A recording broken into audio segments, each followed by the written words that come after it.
Tengan un buen día, jóvenes de novenos grados. Este día vamos a desarrollar el indicador 2.6, el cual dice: expresa y comenta los aportes del Taylorismo y el Fordismo en el desarrollo industrial. El contenido se llama la construcción del hombre económico. De esta forma iniciamos la clase. El término Taylorismo lo vamos a empezar definiéndolo, que este término le pertenece a Frederick Winslow Taylor, hombre estadounidense, quien se basó su mecanismo de trabajo en una organización de trabajo, basándose en aspectos como el método científico. Asimismo, él decía, ¿verdad?, que la relación entre el obrero y las técnicas modernas de producción industrial eran su principal objetivo. ¿Por qué razón? Porque de esa forma él lo que hacía era minimizar la eficiencia de la mano de obra, basado en máquinas y herramientas mediante la división sistemática de tareas, haciéndolo de una forma organizada, en un sistema de incentivos con el apego de estímulos al buen rendimiento. Es decir, que lo que él motivaba y incentivaba al trabajador, que debía de hacer bien su trabajo de una forma sistemática, de una forma muy organizativa, y de esta forma iban a haber aspectos en cuanto a lo que era la producción. Por tal razón, él adaptó a esta metodología, esta forma de trabajo, la adoptó a numerosas empresas que él tenía en Europa y también en Estados Unidos, lo cual significó en los sistemas laborales una forma de producir que poco a poco se va volviendo un poco más eficiente, pero al mismo tiempo más deshumanizada. ¿Por qué deshumanizada? Porque recordemos que eso contrajo un trabajo intenso y repetitivo, y muchas veces esto lo que hacía era repercutir desfavorablemente en la salud y la motivación a la misma vez de los trabajadores. No se contemplaban, por ejemplo, los efectos psicológicos que se producían a partir de una jornada muy estandarizada de trabajo, así como el aislamiento y un trabajo rutinario. Es decir, que todo esto se volvió en hombres de máquina. La forma de gestión era una forma empresarial, ¿verdad?, actual, en la cual pues hoy en día han dejado de lado algunas de esas ideas las empresas actualmente, buscando una participación más creativa de los trabajos y la formación de grupos de trabajo. Entonces, Frederick Taylor, así se le conoce de forma general, él lo que se basó su modelo más que todo fue una organización sistemática de trabajo, estimulaba al trabajador, pero muchas veces también ese trabajo se volvía muy rutinario y afectando obviamente la salud y también afectando también la parte psicológica del trabajador. Por esa razón, a este modelo de trabajo se le fue reconocido como hombres de máquina. Asimismo, vamos a hablar un poco de quién fue Henry Ford.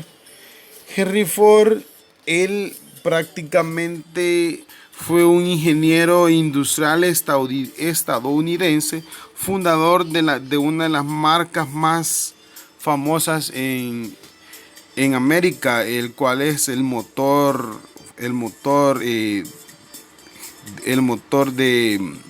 vehículo Ford Motor Company.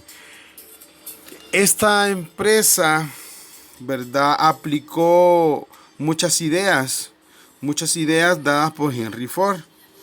Henry Ford fue un empresario industrial que desarrolló gran cantidad de inventos técnicos y negocios, incluyendo un sistema de franquicias. Inició su experiencia laboral a los 16 años en el taller de maquinaria Hans Flower, y en 1891 Ford obtuvo el trabajo como ingeniero en la compañía Edison y a partir de allí tuvo la capacidad económica para dedicar parte de su tiempo a los proyectos personales que había diseñado. Es así como nace lo que es el método Fordismo. Entonces, este método Fordismo, Henry Ford lo incentiva en la fabricación de autos. En la fabricación de autos, el modelo T Ford fue el primero que le empleó. Entonces, ¿qué es lo que él se basaba? Dividía el trabajo, aunque lo iba modificando poco a poco con el objetivo de conquistar el mercado de bienes de producción, pero él lo dividía por partes, ¿verdad? Es decir, la producción se basaba en que por decirlo así, esta parte se va a encargar de ensamblar, esta otra parte se encarga de atornillar, esta otra parte se encarga del acabado y pintura, y bueno, y de esa forma es como Ford va dividiendo lo que es el trabajo en conjunto, ¿verdad? Entonces, él decía que esto era una forma más eficaz de producción porque se hacía de una forma mecanizada en masa.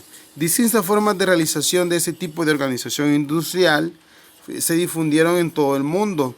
Es así como en la Primera Guerra Mundial, hasta mediados de la década de 1970, en el cual el sistema empezó a dejar paso a las nuevas formas de organización industrial. Ford creía que su estilo nuevo de sociedad era bien definida en cuanto a lo que era el consumo, ya que sus obreros trabajaban en un horario normal, además ganaban un mejor salario. Entonces él decía, se me es más fácil implementar mi modelo de producción porque el trabajador gana más, hay una mayor motivación para él y al mismo tiempo es mejor pagado. Y esto hace que la producción se dé en una sociedad que hoy en día pues hemos llegado, ¿verdad? Hasta esos tiempos. ¿Por qué? Porque es una sociedad consumista en la cual estamos hoy en día. Entonces, la consecuencia del Taylorismo y el Fordismo, pues podemos mencionar muchas de ellas. Una de estas podemos destacar que se da la producción en serie o en cadena, ¿verdad? Entonces se le llama producción en serie o en cadena porque consiste en gramar todo cuidado de etapas en cuanto a lo que es la producción que los trabajadores van realizando. Por más sencilla que sea la tarea o la operación en cuestión, siempre se daba en base a lo que era la producción en serie o también llamada en cadena. Otra consecuencia, podemos también hablar sobre la invención de piezas de estándar o intercambiables. Esto consiste más que todo en la fabricación de tornillos, tuercas, engranajes, herramientas, etcétera, ¿verdad? Entonces, estas también a fin de facilitar un montaje y desmontaje de las piezas. Entonces, esta también fue otra consecuencia. Y también podemos mencionar una tercera consecuencia, la idea del consumo. Esto significa que prácticamente generar espacios de ocio para que las personas gastaran el dinero que ganaban con sus Otro dato trabajos. importante del contenido que estamos tratando es que el automóvil Benz, fabricado en 1885 con un motor impulsado con gasolina, alcanzó una velocidad de 15 kilómetros por hora. Pero la gran revolución ocurrió con el modelo de Henry Ford, quien convirtió el automóvil en un transporte barato y fácil de mantener. Es así como Henry Ford poco a poco va tomando gran protagonismo en el mercado mundial, y esto hizo que el modelo Fordismo en muchos países fue adoptado como un mecanismo de trabajo y motivando así de esta forma al trabajador y a la misma vez también al empresario a querer adoptar este modelo, ¿verdad? Sobresaliendo más entonces el modelo Fordismo que el Taylorismo. ¿Cuáles son los aspectos positivos que podemos resaltar del Taylorismo? Hubo un incremento en la eficacia por medio de la mecanización. Otro aspecto positivo, redujo el tiempo de la secuencia de producción y así la optimizó. ¿Qué aspecto positivo podemos destacar del Fordismo? Bueno, redujo los costos y aumentó la producción con las cadenas de montaje. Otro aspecto, incentivó a los trabajadores con aumentos salariales con base en los niveles de producción.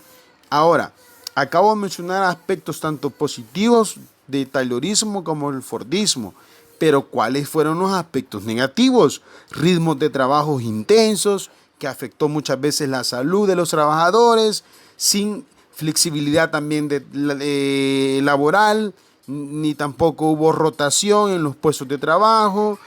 Hubieron también deshumanización del trabajo, es decir, hubieron trabajos forzosos y no trabajos gratos, es decir, trabajos deshumanos, ¿verdad? En cuanto a las tareas que se les asignaban a los trabajadores. Entonces, estos son tanto aspectos positivos como aspectos negativos a resaltar del contenido que estamos tratando.